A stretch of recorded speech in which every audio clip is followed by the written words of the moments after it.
लोग खेती कर रहे हैं, तो व्यापार कर रहे हैं, बिजनेस कर रहे हैं, लेकिन इस भूमि का असली लाभ क्या है?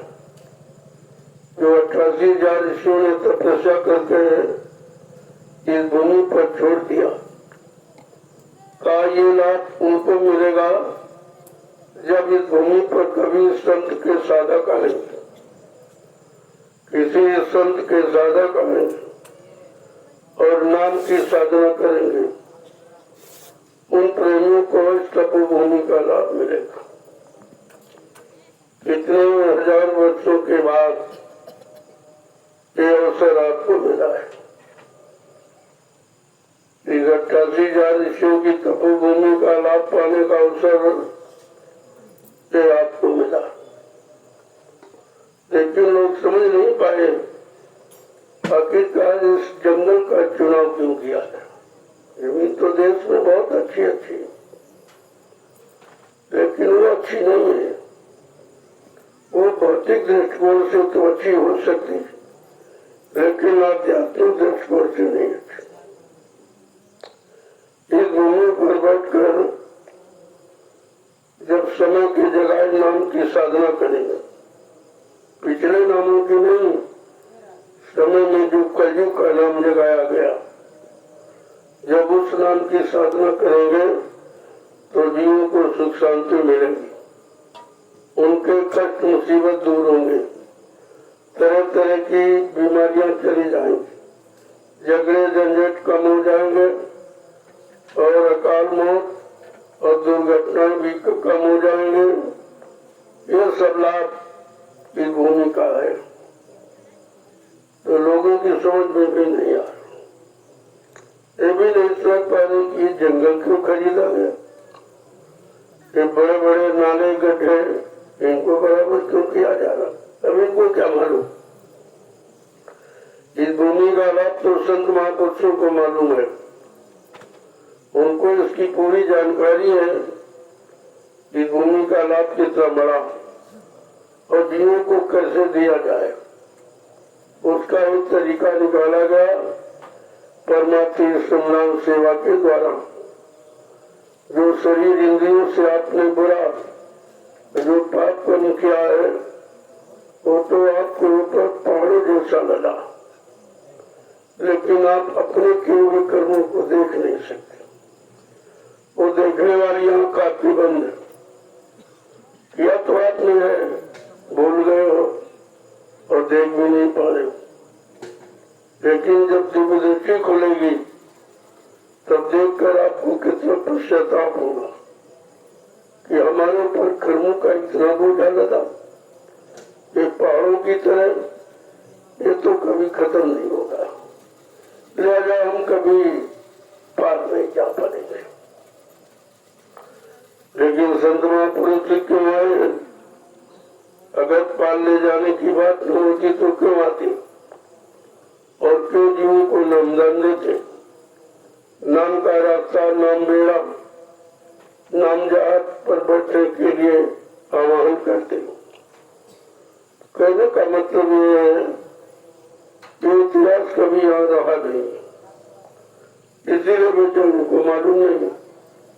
अगर पुराने इतिहास की तरह काम होता तो लोग याद कर लेते, और वो इतिहास तो जीवात्मा के उद्धार के नहीं है, और शरीर के द्वारा किए गए मान सम्मान अधिकार पाने वाले, लेकिन उद्धार कल्याण जीवात्मा के द्वारा होगा।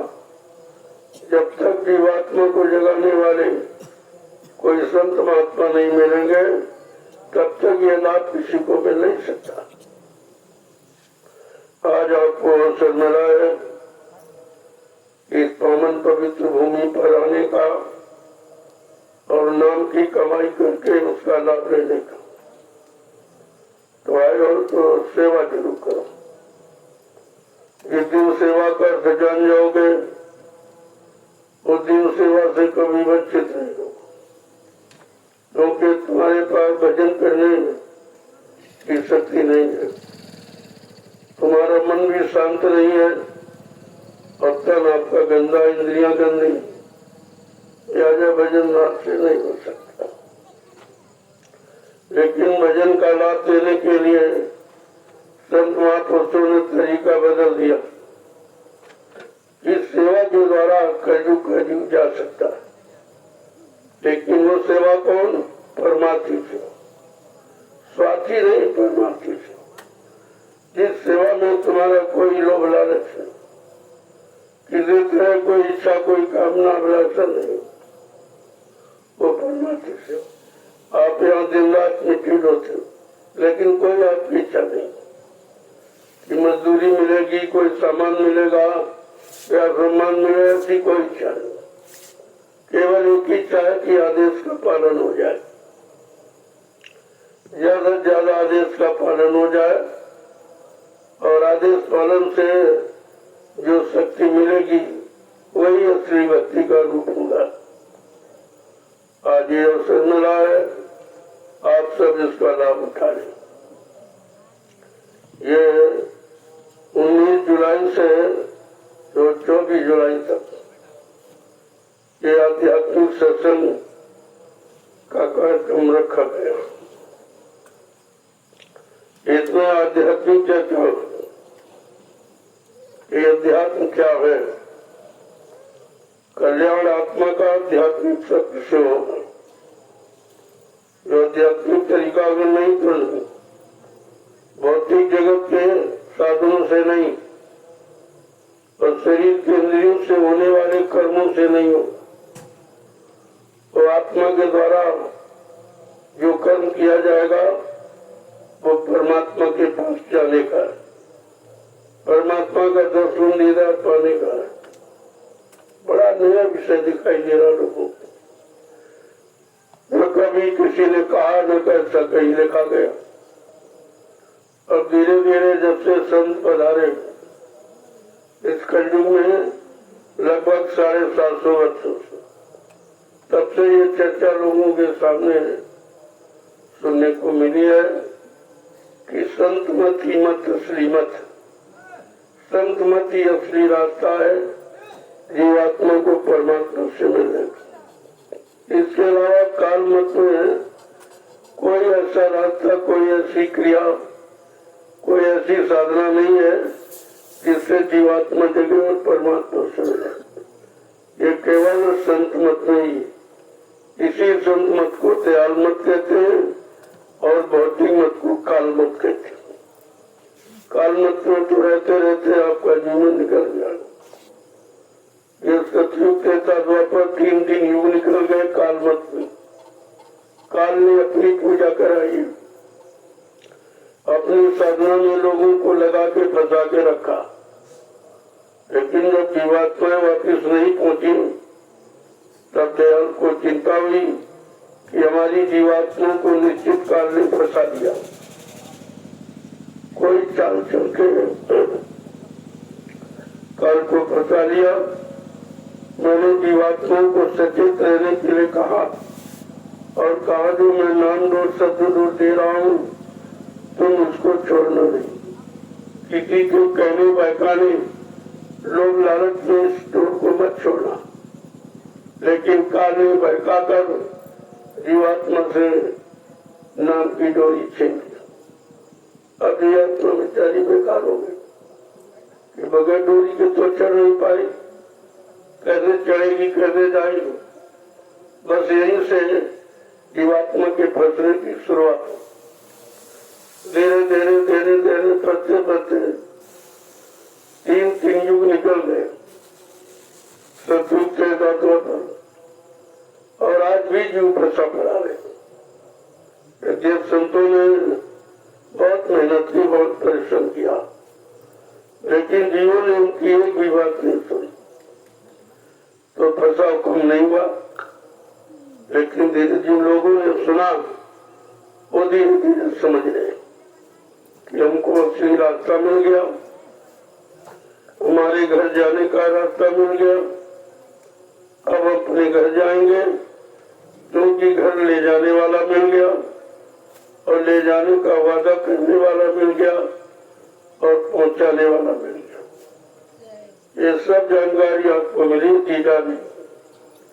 जब धीरे धीरे सत्संगों में आओगे और बच्चों को सुनोगे तब तुम्हारी समझ में सब आ जाएगा कि वास्तव में हमारा सच्चा रास्ता क्या। जो ये रास्ते इंद्रियों के भोगों के हैं, जो काल में बनाए वो तो फंसाने के लिए बनाए, इनमें निकलने का कोई रास्ता नहीं। और इन्हीं रास्तों पर चलकर सब लोग फंस गए और इतना फंस गए कि निकल नहीं पा रहे, डूब गए। उन भोगों के दलदल में इतना फंस गए हो कि तुम्हारा निकलना बड़ा मुश्किल है। जब तक कोई सहारा नहीं देगा, कोई आधार नहीं बनाएगा, तब तक कोई जीव निकल नहीं सकता। ये नाम आधार है और संत मत ये रास्ता है। ये दोनों चीजें आपको समय से बताएंगे। अब धीरे धीरे उन बच्चों को जब अपने पालन में ले आओगे, कार्य रूप में परिणित करोगे, तो आपको सब समझ आने लगेगा। इसीलिए ये गुरु पूजा पावन पर्व ये तो हिंदुस्तान में बहुत दिनों से मनाया जा रहा, लेकिन कलयुग में सतगुरु की पूजा कर रहे हो। गुरु पूजा तो सबने की, ऐसा कोई नहीं बाकी। तो बेचारे रात पर धन दौलत मान सम्मान तक पत्नी बाल बच्चों तक सीमित रहे, गुरु पूजा इतना ही करा दिया, इतना देगी। लेकिन सदगुरु की पूजा से क्या मिलेगा? तुम्हारे जीवात्मा जगेगी, परमात्मा से मिलेगा और हमेशा के लिए अपने घर पहुंच जाएगी। तो झगड़ा झंझट ही खत्म हो जाएगा। सदगुरु का मतलब है सत्य माने ईश्वर, गुरु माने मिलाने वाला। जो ईश्वर ब्रह्म पार ब्रह्म महाकाल सतपुरुष से मिलाए, दर्शन दीदार कराए, प्रेमी उसको सदगुरु कहते। और गुरु मान सम्मान, रात पर धन दौलत, ये मतलब यानी अधिकार, पद पत्नी बाल बच्चे, ये देता है। इतनी सीमा है उसकी, इसके आगे वो कुछ नहीं कर सकता। और तुम इसी में फंस गए कि हमको सब कुछ मिल गया, लेकिन मिल गया तो काल के लिए, यही रहने फंसने के लिए मिल। कोई राज में फंसा है, कोई पाठ में फंसा, कोई धन दौलत में फंसा, कोई व्यापार दुकान में, कोई नौकरी चाकरी में, मतलब यानी कोई पद पत्नी बाल बच्चों में, सब बेचारे फंसे पड़े।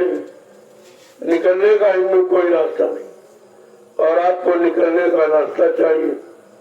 लेकिन जब रास्ते का पता ही नहीं है और पता बताने वाला कोई आया नहीं और जो आए उनकी आपने मानी नहीं, इसीलिए आप भ्रमित हो गए।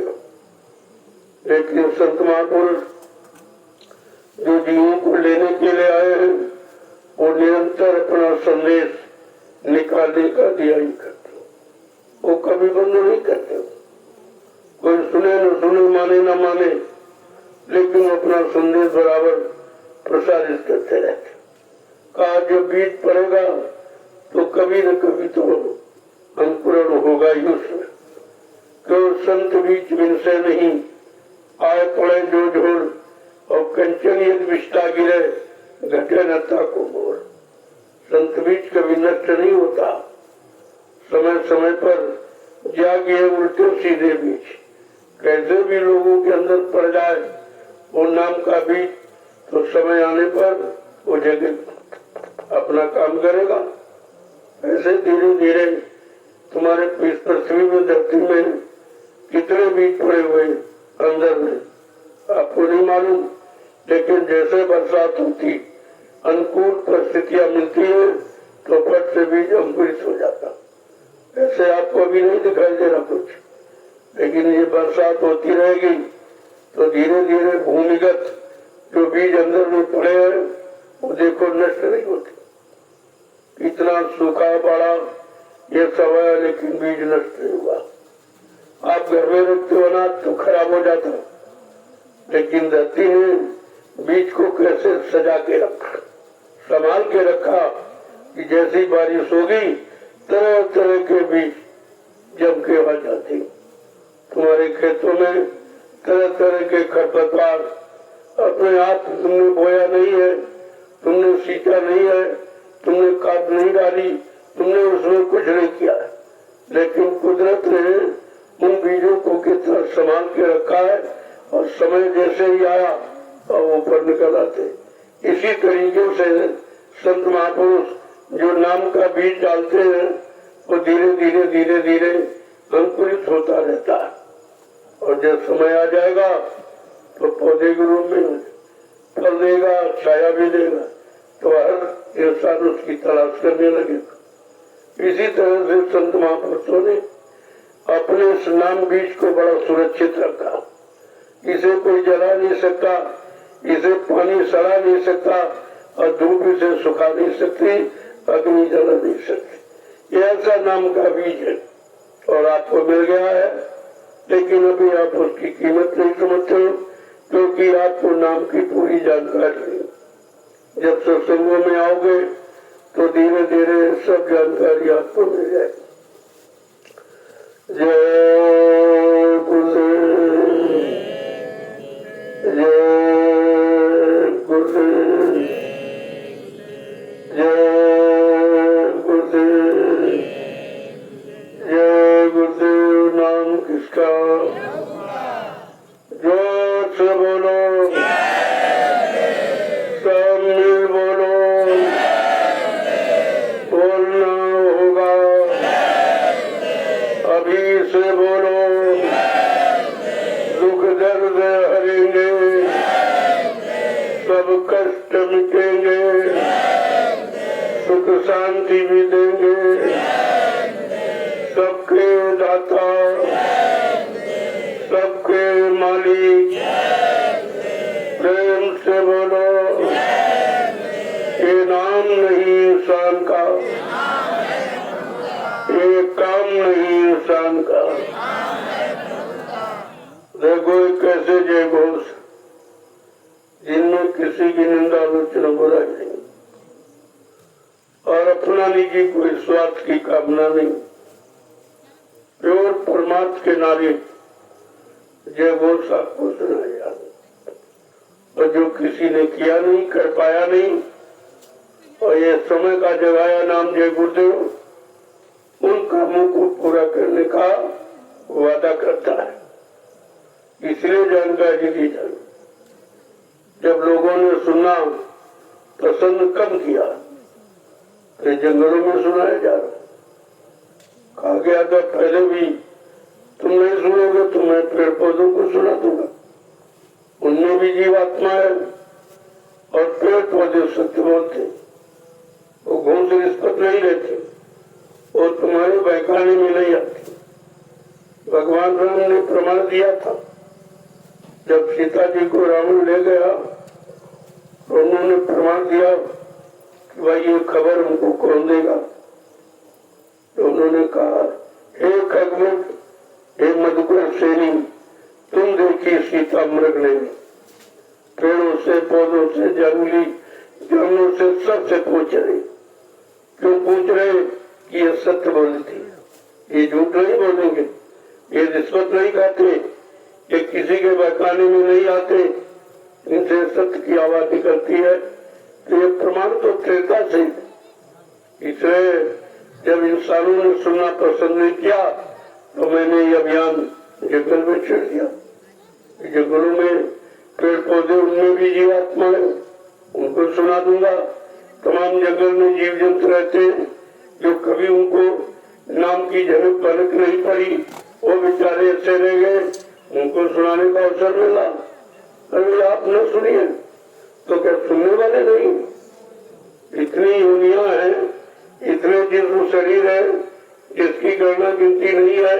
उन वर्तमान समय के प्रभु के नाम को सुनने का अधिकारी सबको अधिकार, भगवान परमात्मा के नाम को सुनने का अधिकार सबको।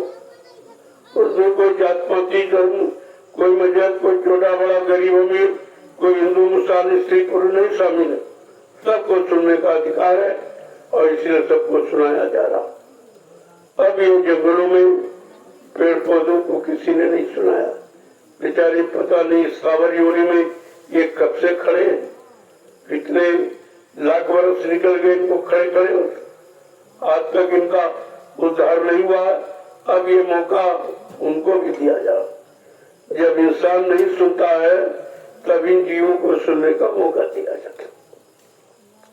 और कहा जा रहा है देखो इंसानों ने नहीं सुना लेकिन इन्होंने सुना, इनका काम हो जाएगा।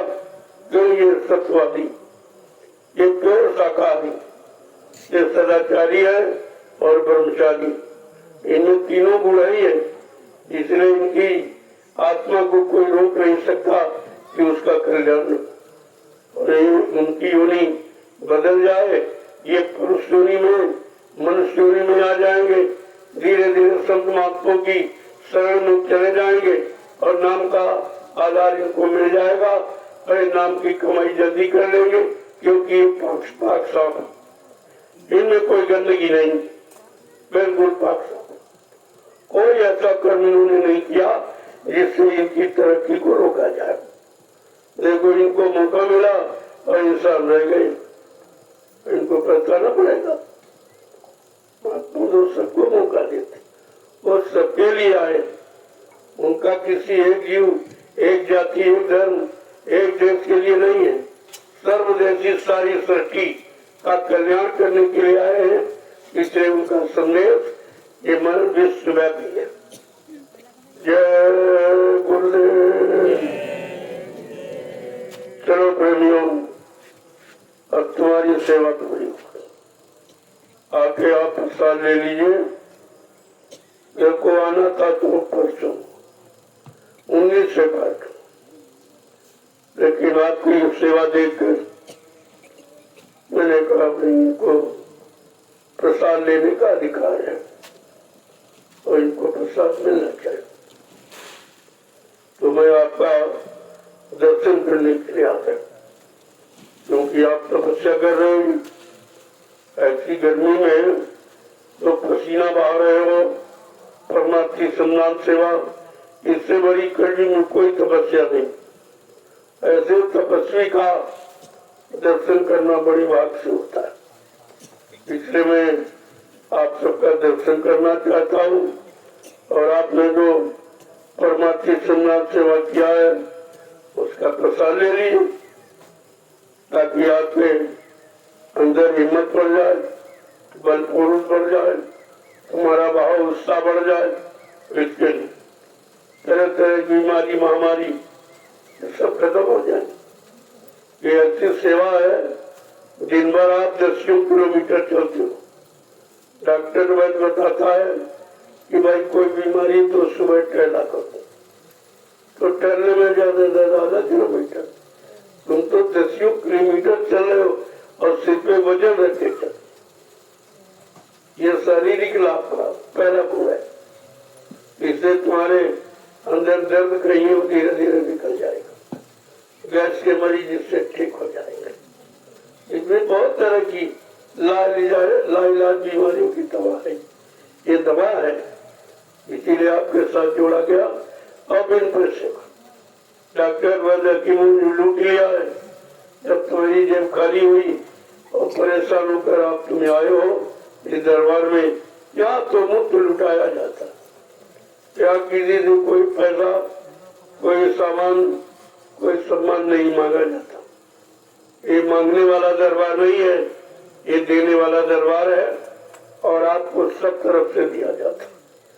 अब ले लो तो अच्छा रहेगा, नहीं तो सामान तो कोई न कोई ले ही लेगा, लेने वाले भी बहुत है, लेकिन तुमको मौका दिया जा रहा, तुम पहले ले लो।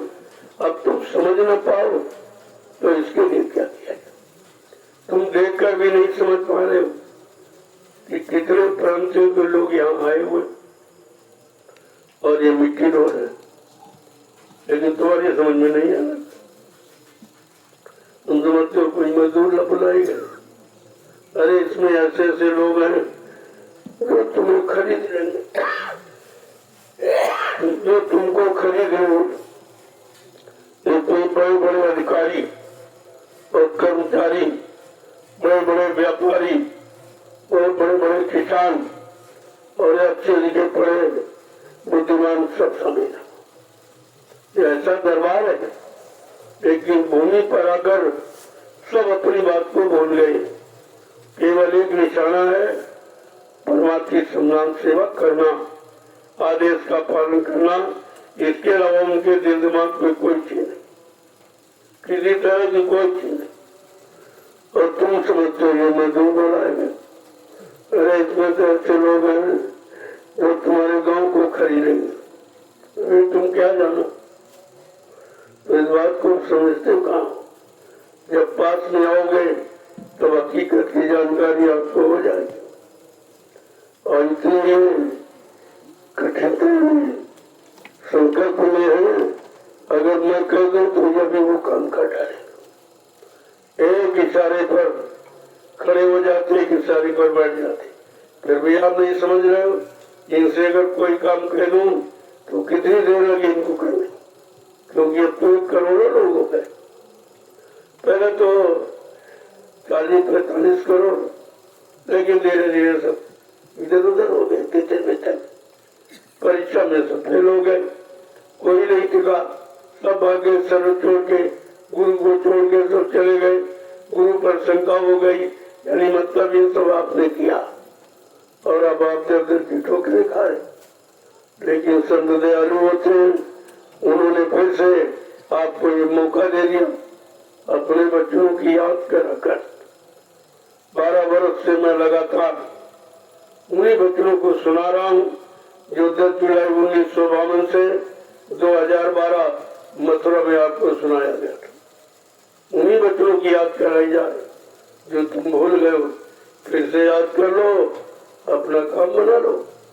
महात्मा तो तुम्हारे लिए आए, कोई अपने लिए, कोई अपने सुख समृद्धि के लिए, कोई यहाँ सामान धन दौलत इकट्ठा करने के लिए नहीं आए। वो सब जीवों के हित में उनका काम करने के लिए आया। जय गुरुदेव। अब आप धीरे धीरे चलो, राजू से मर्यादा के साथ, शांति के साथ इस प्रसाद को ले ले। ये प्रसाद कहीं नहीं मिलेगा, हिंदुस्तान में कहीं चले जाओ ये प्रसाद कहीं मिलता ही, कोई नहीं प्रसाद देता। ये प्रसाद केवल नैमिषारण्य की पावन पवित्र भूमि पर मिलता और कहीं नहीं मिलता, कोई नहीं देता, क्योंकि प्रसाद बनाना ये सबके बस की बात है। प्रसाद कौन बनाएगा? जिसने अपने सदगुरु को खुश कर दिया, उनके आदेश हुक्म का पालन करके, उनके बच्चों पर चलकर उनको खुश कर दिया, वो अपने सदगुरु दाता दयालु की कृपा और दया को किसी वस्तु में प्रवेश करके जीवों को लाभ दे सकता है।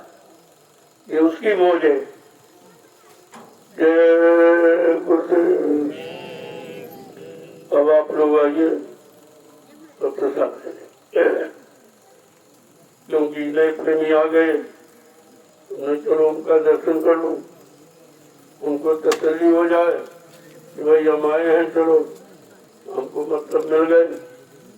कोई इच्छा आपकी है वो भी आपकी पूरी हो जाए, क्योंकि अब ये 19 तारीख से 24 तारीख जो कार्यक्रम रखा गया है इसमें सबसे मिला।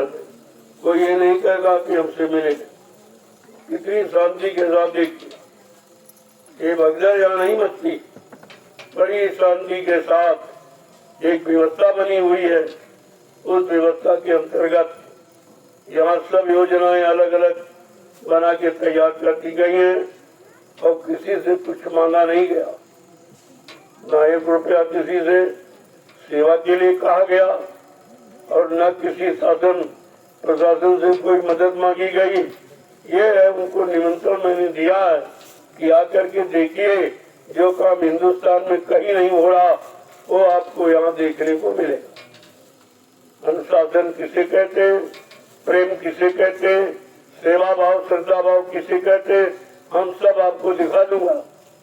अगर आप देख लीजिए, आपकी समझ में आ जाएगा कि हिंदुस्तान में ये कहाँ है, किसके पास है, तब आपको जानकारी हो जाए। जय